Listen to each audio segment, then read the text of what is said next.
We've been explaining for a while, and we know you've been hearing, that all this sifting and sorting of life has caused you to create a vortexual version, a vibrational version.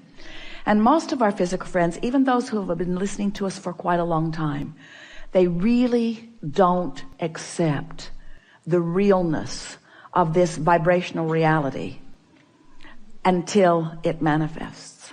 And so we talk to try to help you to sense the vibrational version, to feel the vibrational version.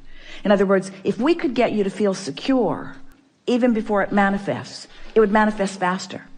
Most want it to manifest before they feel secure, but that's going about it backwards. So if we can get you to feel secure, if we can get you to feel in love before the person shows up, the person will show up. But humans think they need a person to be in love with. And we want you to know you can be in love with an idea. You can be in love with the idea of a relationship. You can be in love with the memory of a relationship. You can be in love with that aspect of that relationship and that aspect of that relationship and that aspect of that relationship, which means holding it active in your vibration. And it has to then be realized by you.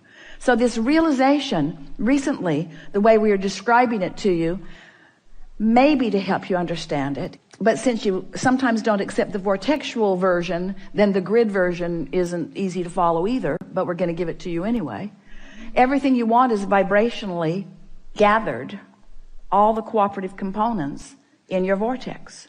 And it is ready to reveal itself to you. And the reason that we're using the word reveal or realize is because you are going to be the interpreter of it. In the same way that sweet bird was the interpreter of a message from Jerry to Esther. There are interpreters all around that are ready to interpret the message to you. Humans, we're not just talking about birds. We're talking about experiences. We're talking about financial forces. We're talking about ideas that flow to you. There's all kinds of manifestation that occurs once the vibration of your grid, which means your practice day-to-day vibration, is closer to the vibration of your vortex. It just has to be, you see. And you've lived pieces of that. When you finally made the decision that you were going to do something different, that decision was your grid filling in. That was you having asked and asked and asked, getting the vortex going and going and going, and at a moment of little or no resistance, that determination came to you and you knew what you were going to do. Remember how clear you felt? In fact, you're still feeling sort of clear about it because you were wanting to convince us all of that turning point here and now. So turning points, you like the word turning points? Turning points are often the grid filling in with an idea that you are now ready for. It's not that the idea isn't there. It's that you're not ready for the idea. It isn't that you're not ready for the idea because you don't want it, because you do. It's because you're not ready for the idea because you're not a vibrational match to the desire. You're a vibrational match to the absence of the desire. Feel the difference? So you ready yourself for what's in your vortex by feeling better.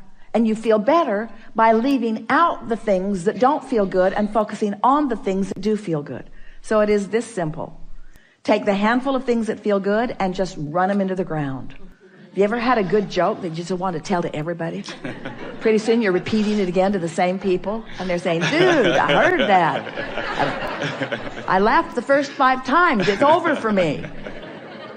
But you know how fun it is to get hold of something that feels good, that you can delight yourself and others with. Well, this is the same sort of thing. Get a handful of those things that are delightful to you and just play the loop again and again and again and again and again. Let it be your basis of traction. Let something that delights you be the loop that you play that keeps your grid in this high vibration so that what's in your vortex can show up now and now and now and now and now. And do you know what happiness is? Happiness is being in that place where you're the receiver of the right idea at the right time. Happiness is being in that place where something occurs to you at the most opportune moment. Happiness is being at the top of the stairs. You're getting ready to walk down. You don't know it, but your heel is caught in the hem of your pant leg.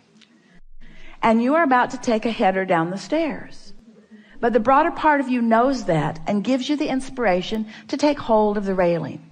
So when you go to move your foot and can't, you're stable. That's happiness. That's happiness. That's alignment.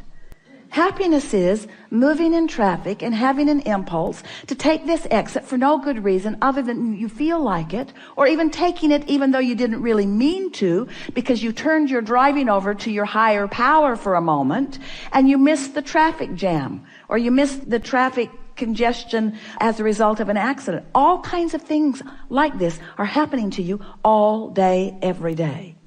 But when you start deliberately being happy, deliberately beating the drum of things that feel good, deliberately discerning, deliberately molding yourself into better and better feeling places, when you do that deliberately and those things happen, now you have conscious awareness of it.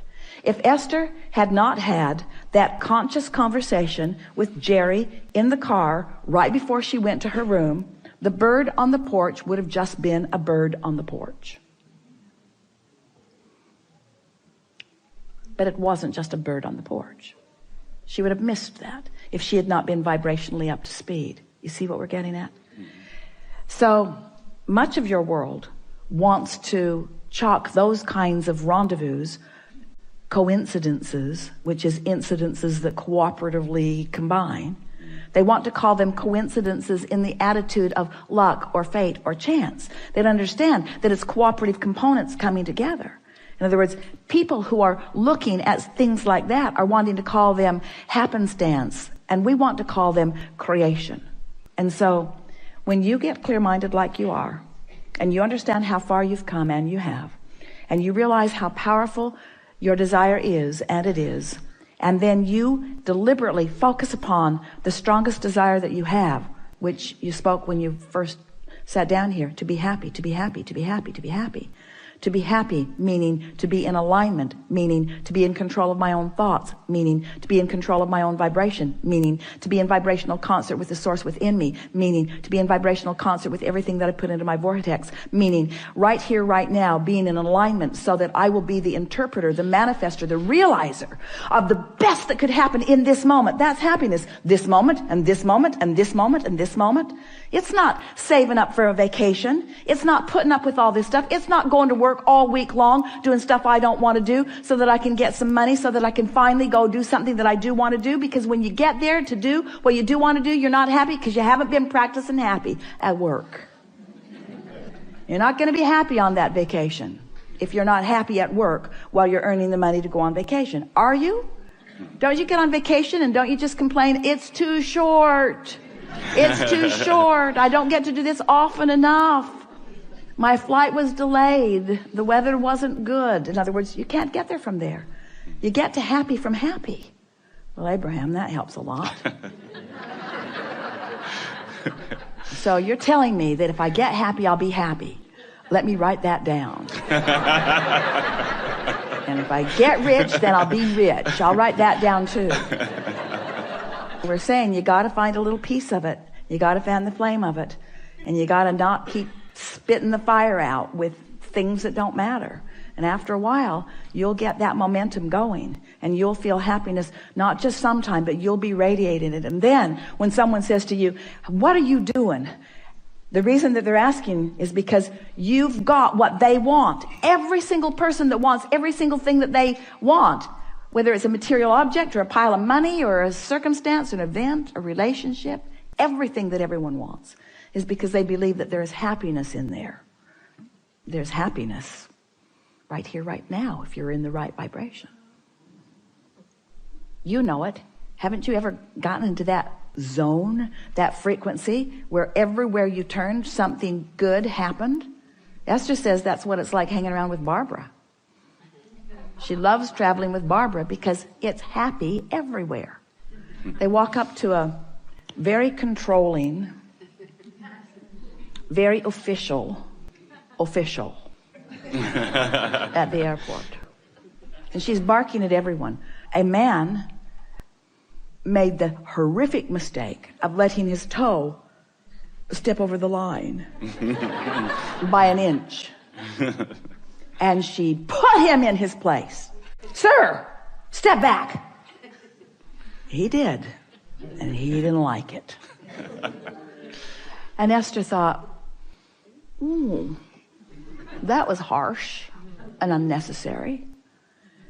And Barbara, who refuses to focus on anything unpleasant, missed it completely. So when she got up there, she got a big smile. She got moved fast to the other line. In other words, she's treated like royalty. While this poor man was put into the dungeon. No, that's what we're talking about. In other words, you attract by virtue of how you feel. We know we've been taking a bit of long time here, longer than we promised at the beginning, but it's so worth contemplating. How happy am I? How happy can I be? How good can I feel? What's the best feeling thought that I can find right now? What's working in my life? What's working out? What do I remember that felt good? What's happening right now that feels good? How general do I need to be? You can always find something to feel good about.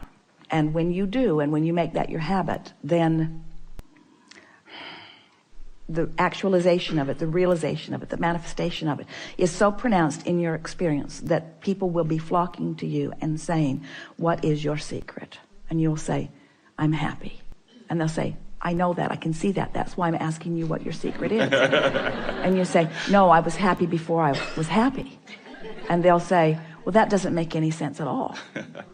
And you'll say, well, I purged unhappy thoughts from my experience by focusing on happy thoughts. Well, what do you mean? Well, I didn't actually purge them. I just started emphasizing the happy thoughts. I started making lists of positive aspects.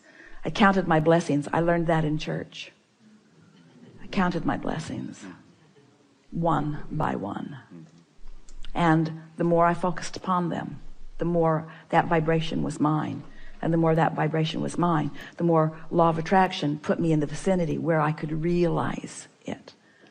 So life isn't happening to me. Life is happening from me. I'm emanating the signal to which all life is responding. So when I get up in the morning, I decide, how's this day going to feel? I'm going to feel intuitive. I'm going to feel inspired. And I'm going to feel connected. And I'm going to feel vital and alive. And I'm going to feel happy. And I'm going to feel confident. And I'm going to feel kind. I'm going to feel loving. And I'm going to be at the top of my game. I'm going to feel innovative. I'm going to feel energized. I'm going to feel invigorated. I'm going to feel inspired, but I'm going to feel inspired moment by moment. I'm going to feel guided. I'm going to feel worthy. I'm going to feel deserving. I'm going to feel deserving of all of the goodness that has been taught to me all of my life. I'm going to feel deserving of that. And I'm going to demonstrate my deservedness through my happiness.